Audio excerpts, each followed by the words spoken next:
सो hi guys, आज मैं आपको बताऊंगा पैन कार्ड बनाने का प्रोसेस। ये पैन कार्ड जो है यूटीआई के थ्रू से नहीं, एनएसडीएल के थ्रू होगा। तो जिन लोग पैन कार्ड बनाते हैं यूटीआई के थ्रू, उनको काफ़ी सारे दिनों से परेशानी हो रहा होगा कि 7 दिनों से यूटीआई से पैन कार्ड नहीं बन पा रहा है। यूटीआई का कुछ टेक्निकल इशू है, पिछले 6-7 दिन से ये टेक्नीशियन लगे हैं, बट अभी तक रिजॉल्व नहीं हुआ है। जहाँ तक मैंने यूटीआई में बात किया है उनके कंसर्न टीम से, तो उन्होंने कहा है कि 2-3 दिनों में ये प्रॉब्लम सॉल्व हो जाएगा। तो अभी बहुत सारे लोग पैन कार्ड बनाने आते हैं तो हम कस्टमर को रिटर्न कर देते हैं या तो डॉक्यूमेंट लेके रखते हैं। तो कस्टमर बार बार रिपीट भी आते हैं कि यार आपने डॉक्यूमेंट दिया, प्रोसेस नहीं कर पा रहे हो, या आप रिटर्न दे दो, रिफ़ंड कर दो। तो अब कैसे किया जाए? तो इस संकट के टाइम पे हमें एनएसडीएल से पैन कार्ड बनाना मैं आपको सिखाऊंगा। एनएसडीएल भी बहुत इजी है और आपको इजी स्टेप बताऊंगा। और यहाँ पे आपको एक मैं बेस्ट अपॉर्चुनिटी तो बताऊंगा कि आपको जो फिजिकल डॉक्यूमेंट यूटीआई में भेजना होता है, एनएसडीएल में भेजने की ज़रूरत नहीं है। बिना डॉक्यूमेंट भेजे आपका पैन कार्ड प्रोसेस हो जाएगा।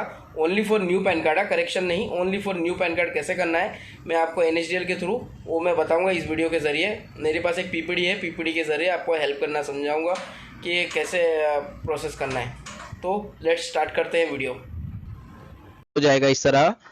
यहाँ पे एनएसडीएल लिख के सर्च करना है, पैन सर्विस लिख के आपको सर्च करना है। जैसे आप इस पे लिखते हो तो आपको यहाँ पे एनएसडीएल पे क्लिक करना है।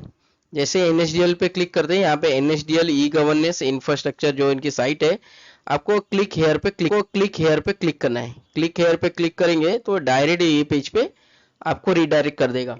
इसका जो डिस्क्रिप्शन में लिंक मैं अपने बायो में दे दूंगा, आप वहां पे जाके क्लिक करके आपको डायरेक्ट इस यहाँ पे आप लॉगिन हो सकते हैं। उसके बाद में यहाँ पे लॉगिन विथ डिजिटल सेवा पे कनेक्ट करना है। जैसे कनेक्ट हो जाओगे तो यहाँ पे आपकी सीएससी आईडी दिखेगा। उसके बाद में यहाँ पे पूछ रहा है कि आपको जो पैन कार्ड बनाना है वो ई केवाईसी मोड बनाना है या स्कैन बेस पे बनाना है। आपको बताना चाहूंगा कि ई केवाईसी पैन कार्ड वो होता है जिसमें फादर का नाम तो आ जाएगा पर फोटो एज पर आधार से आएगा, सिग्नेचर की जगह ब्लैंक रहेगा। पैन कार्ड वो भी वैलिड है बट वो वीडियो केवाईसी में वैलिड नहीं माना जाएगा। वीडियो केवाईसी में वो पैन कार्ड नहीं एक्सेप्ट होता है। मगर आपकी अर्जेंट बेस में अगर आपको पैन कार्ड की जरूरत है तो आपको ई केवाईसी मोड पे करना होगा। बाद में उस पैन कार्ड को अब दोबारा आप प्रोसेस करेक्शन के फॉर्म भर के आप ले सकते हो। या फिर आपको अगर अर्जेंट बेस में पेन चाहिए तो आप e KYC through e PAN card के लिए अप्लाई कीजिएगा। जैसे ई पैन कार्ड आ जाएगा, अब उसी ई पैन कार्ड को आप री करेक्शन के लिए डाल सकते हैं। वहां पे फोटो सिग्नेचर अपलोड होके आ जाएगा। तो खर्चे थोड़ा ज्यादा होगा मगर हो जाएगा। मगर अर्जेंट बेस पे तो आप ट्राई कीजिएगा कि ई केवाईसी मोड पे कर ले, इससे पैसा कम खर्चा होगा मगर पैसा थोड़ा ज्यादा जाएगा, मगर काम हो ही जाएगा आपका। ठीक है, वो आपकी इच्छा है। तो ई केवाईसी जो पैन कार्ड होते हैं उसमें फादर का नाम आ जाता है बट सिग्नेचर नहीं आता, फोटो वो आएगा जो आपके आधार कार्ड से। ठीक। और स्कैन बेस में आपको स्कैन ई बेस जो होता है उसमें क्या होता है कि आप फोटो लगा सकते हैं और सिग्नेचर भी आप अपलोड कर सकते हैं। इन दोनों में सिर्फ इतना ही फर्क है, बाकी सारा डेटा सेम रहेगा। ठीक है। उसके बाद में यहाँ पे आपको सेलेक्ट करना है पैन इंडिया 49A, जो आप देख सकते हैं यहाँ पे लिखा है सेलेक्ट एप्लीकेशन टाइप। तो यहाँ आपको पैन इंडिया 49A पे आपको सेलेक्ट करना है। उसके बाद में सेलेक्ट कैटेगरी में आपको इंडिविजुअल सेलेक्ट करना है। यहाँ पे आपको दो ऑप्शन मिलेगा, एक ई पैन कार्ड ओनली और दूसरा physical e PAN card both. तो ये जो है ना, फिजिकल पैन कार्ड पे हमेशा क्लिक करना है। बट अगर आपकी इच्छा, आप चाहे तो ई बेस में आपको फिजिकल पैन कार्ड नहीं मिलेगा, मगर अगर फिजिकल बेस करते हो तो आपको e PAN card plus physical दोनों मिलेगा।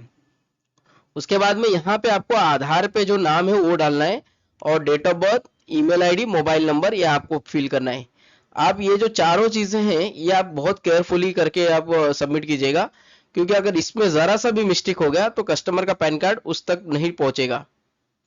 तो जैसे आप वो कंप्लीट करते हैं तब ये ऐसा आपको एक पॉपअप आएगा, तो आपको प्रोसीड टू पे पे क्लिक करना है। जैसे यहाँ पे एप्लीकेशन रेफरेंस नंबर दिखेगा, आप जैसे प्रोसीड टू पे करते हैं तो पेज आपको रीडायरेक्ट हो जाएगा। यहाँ पे अपना आपकी सीएससी आईडी दिख रहा है, यहाँ पे देख सकते हैं एक सीएससी आईडी है। ये फेक सीएससी आईडी है, आपका ओरिजिनल नहीं है, तो कृपया इसको ट्रैक मत कीजिएगा।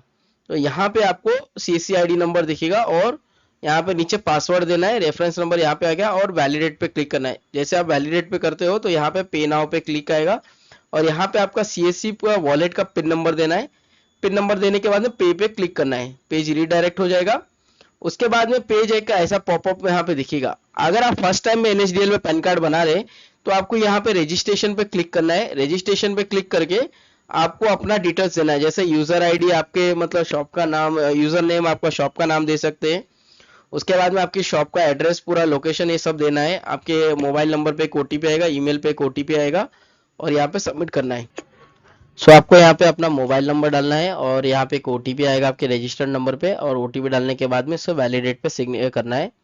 उसके बाद में ईमेल आईडी पे भी ओटीपी आएगा और वैलिडेट करना है और सबमिट करना है। सबमिट करने के बाद में आपको एक ऐसा पॉपअप आएगा, thank you for using pen application. आपकी यूजर आईडी यहाँ पे प्रोटीन आईडी का दिखेगा।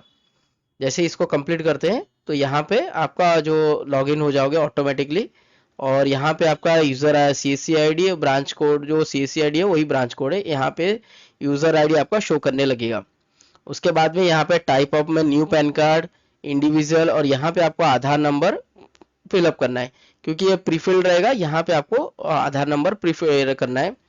उसके बाद में अगर वो मेन है तो श्री, अगर फीमेल है तो श्रीमती, अगर वो अनमैरिड है तो कुमारी डालना है। लड़कियों में जो लेडीज के मामले में, पैन कार्ड में लेडीज के मामले, ओनली फॉर लेडीज के मामले में, अगर लड़की अगर अनमैरिड है तो कुमारी डालना है, अगर वो मैरिड है तो श्रीमती, और पुरुष के मतलब जो मेल है, मेल पर्सन है, उनके लिए श्री कंपलसरी है। अगर आप कंपनी का पैन कार्ड बनाते हैं तो M/S रहता है। तो फिलहाल यहाँ पे मैं आपको इंडिविजुअल पैन कार्ड अप्लाई करना बता रहा हूँ। उसके बाद में उसके आधार कार्ड पे लास्ट नेम और फर्स्ट नेम और मिडल नेम, किसी किसी के मिडल नेम नहीं होता है तो उसको आप स्किप कर सकते हैं। मान लीजिए जैसे कि यहाँ पे मनोज दवे है, मनोज दवे है, इसमें मफतलाल उसके मिडल नेम है, तो यहाँ पे है तो मैंने लिखवाया गया है, बट अगर नहीं है तो आप स्किप कर सकते हैं। अगर किसी के आधार कार्ड पे दो ही नाम है तो फर्स्ट नेम और लास्ट नेम लिखना है। अगर किसी के आधार कार्ड पे लास्ट नेम रहता है, जैसे कि सपोज यूपी और बिहार में जितना भी आधार कार्ड बनता है उनका सिर्फ फर्स्ट नेम ही होता है, लास्ट नेम मिडिल नेम तो उनके होते ही नहीं है। तो वैसे उनके केस में जो यूपी बिहार के सिर्फ यही दो राज्य हैं जिनके first name middle, last name middle name नहीं होता है। इनके आधार कार्ड में सिर्फ फर्स्ट नेम ही होता है, लास्ट नेम और मिडिल नेम होता ही नहीं है। बहुत कम के बंदे होंगे जिसके कंप्लीट रहता है। तो जैसे कि अगर यूपी बिहार वाला अगर आप किसी का पैन कार्ड बना रहे हो तो उसके लास्ट नेम में ही आपको डालना होगा, क्योंकि उसका तो फर्स्ट और मिडिल नेम तो होगा नहीं, तो उनका जो भी नाम रहेगा वो लास्ट नेम में लिखना है। अगर फर्स्ट और मिडिल नेम है, क्योंकि यूपी बिहार वालों के इसमें तो लास्ट नेम नहीं होता है, तो अगर उनका मिडिल नेम है तो फर्स्ट नेम यहाँ लिखना है, मिडिल नेम जो है लास्ट में डाल देना है, क्योंकि उनका लास्ट नेम कुछ है ही नहीं, तो उनका जो लास्ट नेम मिडिल नेम है वो लास्ट में डालना है। उसके बाद में डेट ऑफ बर्थ और जेंडर क्या है, मेल है कि फीमेल है, आपको यहाँ पे सेलेक्ट करना है। उसके बाद में एप्लीकेशन यहाँ पे खुल जाएगा, एप्लीकेशन दोबारा आपको फिलअप करना होगा जैसे कि वो उस टाइम में भरे थे।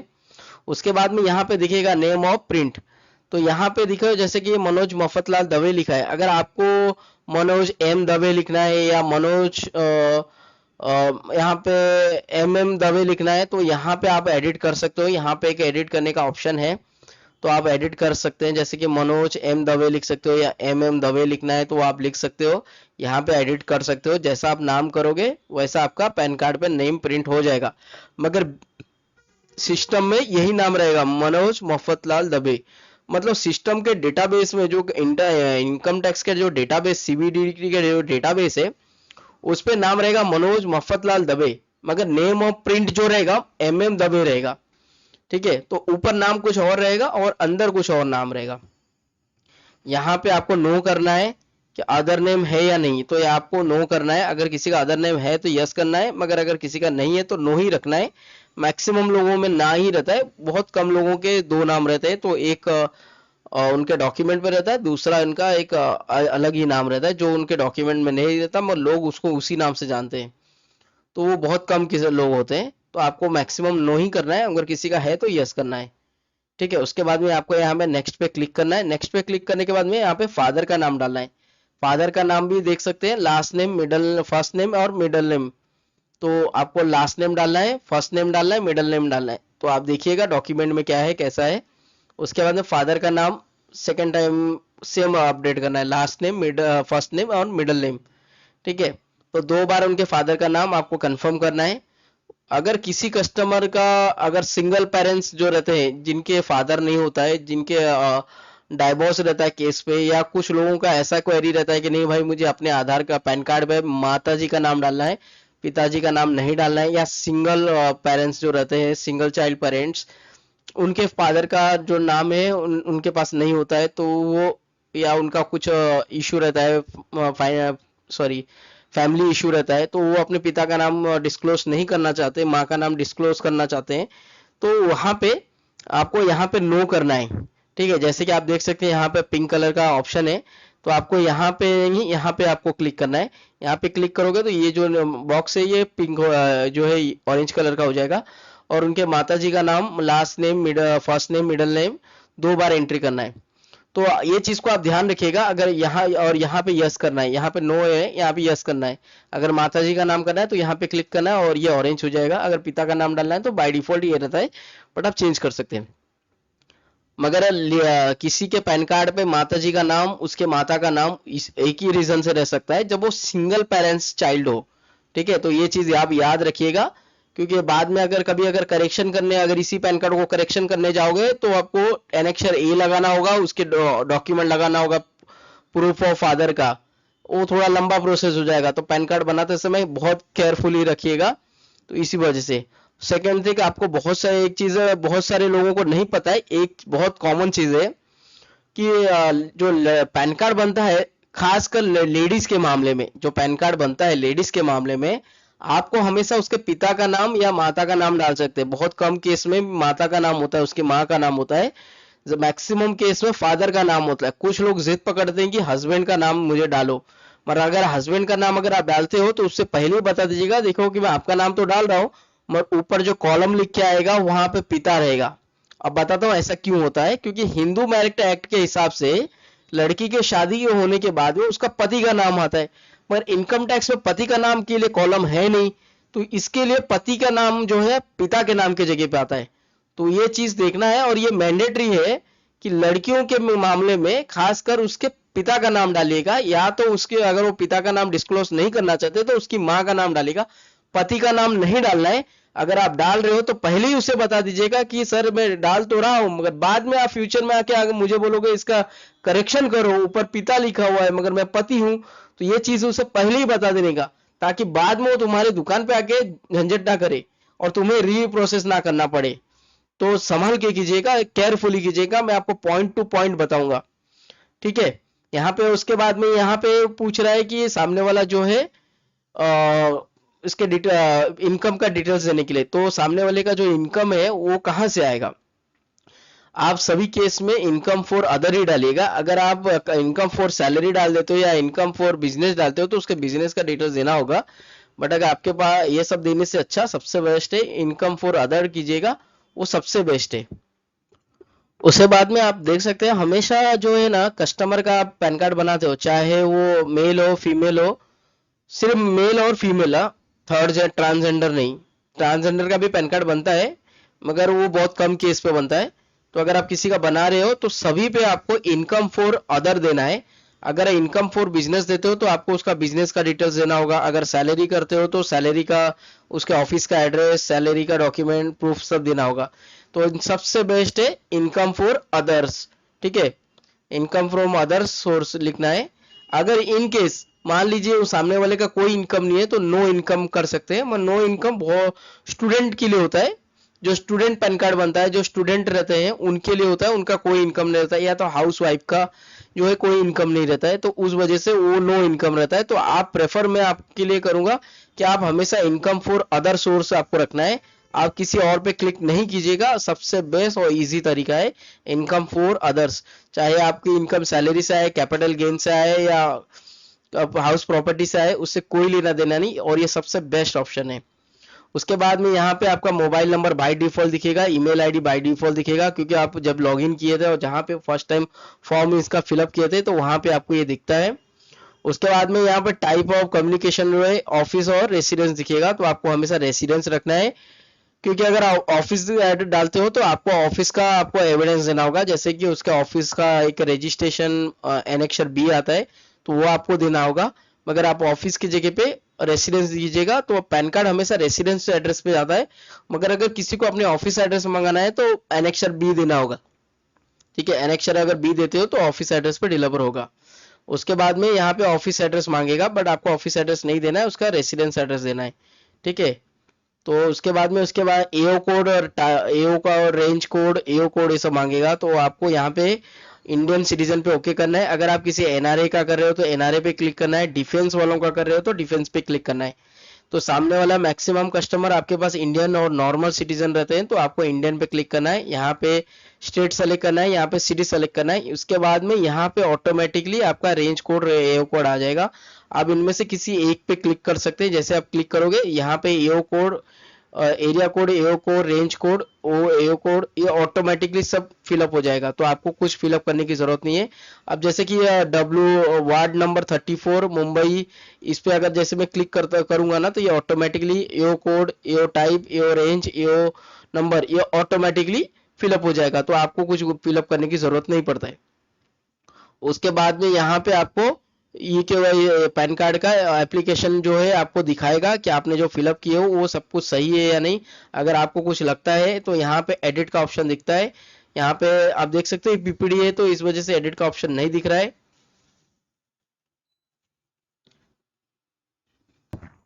तो यहाँ पे आप एडिट पे क्लिक करके आप एडिट कर सकते हैं ये सारा फाइल। मान लीजिए इसमें एप्लीकेशन में आपने कुछ ऑप्शन जो है यहाँ पे आपने गलत किए, या कोई चेंजेस करना है, या आपने कोई स्पेलिंग मिस्टेक है, तो एडिट करके आप कर सकते हैं। अगर ये सब कुछ ओके है, आपको लगता है कि आपने जो भी फॉर्म फिलअप किया वो सब कुछ सही है, तो आपको कंफर्म पे क्लिक करना है। जैसे आप कंफर्म पे क्लिक करते हो तो यहाँ पे आ जाएगा केवाईसी के लिए।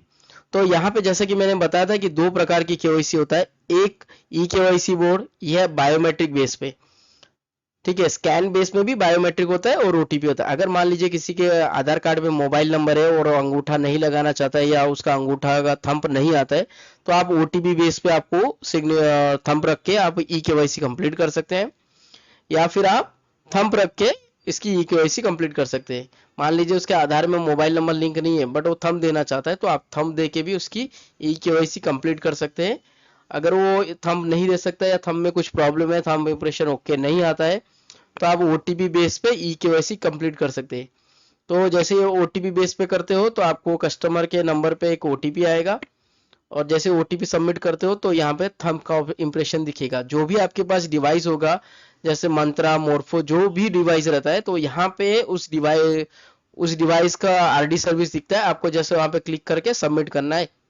क्लिक सॉरी जो भी आपके डिवाइस है, जैसे मंत्रा और मोरफो, यही दो मार्केट में सबसे ज्यादा चलता है। यही दो डिवाइस सभी के पास अवेलेबल सबसे ज्यादा है। अगर आपके पास इनमें से कोई अदर डिवाइस है तो वो भी दिखेगा, मगर सभी के अगर आरडी सर्विस रहेगा तो ही दिखेगा।